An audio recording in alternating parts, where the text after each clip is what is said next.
The single most profitable seat at a Texas Hold'em table isn't necessarily the one where you're dealt aces, but rather the one where you're holding the dealer button, because acting last provides a structural information advantage that modern database analysis shows can make the difference between a crushing win rate and a slow bleed of chips. If you look at the raw statistics from sites like PokerTracker or CardPlayer.com, the pattern is unmistakable. Even world-class players often show a negative win rate in the blinds, while their profit from the button is consistently the highest. It's almost as if the game itself is tilted toward the person who gets to speak last.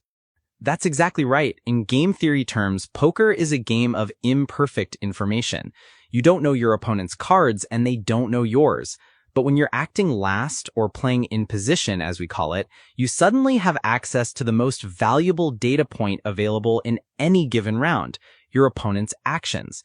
Before you have to commit a single cent on the flop, turn, or river, you've seen whether they checked, bet small, or shoved. According to data shared by professional players like Black Rain 79, a winning regular might see a win rate of 20 to 30 big blinds per 100 hands from the button, while they're literally losing money, often at a rate of negative 15 to 30 big blinds per 100 from the small and big blinds. It seems almost unfair when you put it like that. If the math is so clearly stacked against the early positions, why isn't every hand just a battle for the button? It feels like the cards themselves should matter more than where you're sitting, yet the history of the game shows that legendary figures like Doyle Brunson were emphasizing position long before we had supercomputers to prove them right. Brunson's 1979 masterpiece, Super System, actually revolutionized the game by codifying this. He argued that your position was often more important than your cards. He'd play much wider ranges of hands on the button because he knew that even if he missed the flop, he'd have the last word to maneuver. To break down the how and why of this, we have to look at the three main pillars of the positional advantage: information, pot control, and the realization of equity. Let's dig into that information pillar first. It's more than just seeing if someone checks, right? You're looking at timing, bet sizing, and how those actions fit into the story they've been telling all hand. If I'm sitting under the gun, the first person to act after the flop, I'm essentially flying blind. I have to decide how much my hand is worth without knowing if the guy behind me is sitting on a monster or looking to bluff. Exactly. When you act first, every chip you put in is a risk because you haven't seen the field's reaction yet. If you check, you're signaling weakness, which might invite a bluff. If you bet, you might be walking right into a trap. But if you're the one on the button and it's checked to you, you've just received a massive signal that no one else is particularly comfortable with their hand. You can now choose to take the pot right there with a continuation bet, or you can check behind and see a free card. That leads us to the second pillar, pot control. In position, you dictate the price of the next street. If you want to keep the pot small with a marginal hand, you can check it through. If you want to build a massive pot with the nuts, you can bet as big as you want.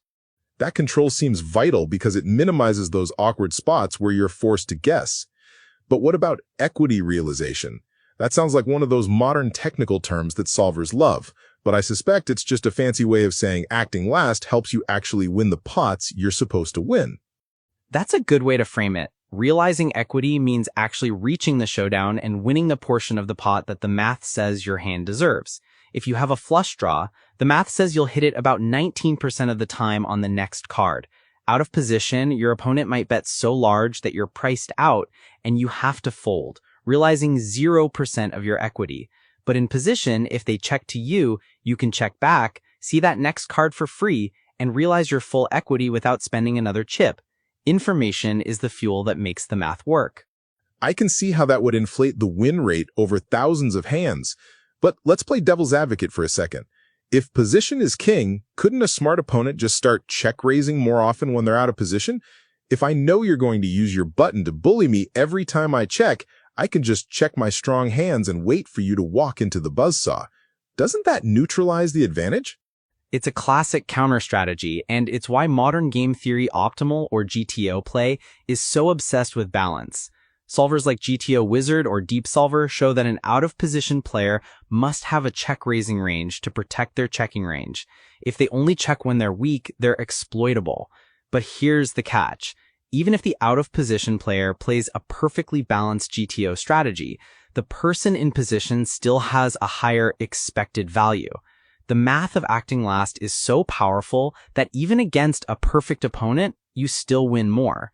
A 2026 study on river betting games found that even with optimal play, acting first is a mathematical disadvantage because your action reveals info before your opponent has to commit their final stack. So it's not just a psychological edge, it's a hard-coded mathematical bias in the rules of the game. That explains why the button moves around the table after every hand to ensure everyone gets a turn at being the predator instead of the prey. But how should an average player change their pre-flop strategy based on this? If I'm in early position, am I just supposed to sit on my hands and wait for pocket kings? Essentially, yes. You have to play what we call tight aggressive from early positions. Since you know you'll be at a disadvantage for the rest of the hand, you need a range advantage, meaning your cards have to be significantly better than average to compensate for the bad seat. In a typical 9-handed game, you might only play the top 10% or 12% of hands from under the gun, but by the time you're on the button, you can profitably play 40% or even 50% of hands against some opponents. You're playing the seat, not just the cards. It's interesting that the game transforms from a math problem into a psychological battle specifically because of this position. When I'm acting last and I see everyone check, I'm not just thinking about the odds of my hand improving, I'm thinking about the odds that they're all scared. This seems to be where the legendary bluffing of the Old West saloons meets the cold algorithms of today. Right, and the beauty is that those algorithms actually confirm the instincts of the old road gamblers. If you look at the sandwich effect or gap concept, terms popularized by David Sklansky in books like The Theory of Poker, it all comes back to position. The gap concept states that you need a much stronger hand to call a raise than to make the initial raise yourself. This is magnified when you're out of position. If you're in the blinds and someone raises from the button, you're sandwiched between having to put more money in and knowing you'll have to act first on every single street moving forward. It's a miserable place to be, which is why the button can steal the blinds with almost any two cards if the players in the blinds are too tight. Is there a danger of overvaluing the button, though? I've seen forum posts on Reddit where people argue they'd pay a full big blind every hand just to keep the button. That seems excessive. There must be a point where the disadvantage of the cards you're dealt outweighs the advantage of the seat. There's definitely a limit. Paying a full big blind every hand to stay on the button would be a quick way to go broke. While the button is the most profitable seat, its value is usually measured in fractions of a big blind per hand. The key is that the button doesn't magically make you win every pot, it just gives you the highest quality of decisions. It allows you to lose the minimum when you're beat and win the maximum when you're ahead.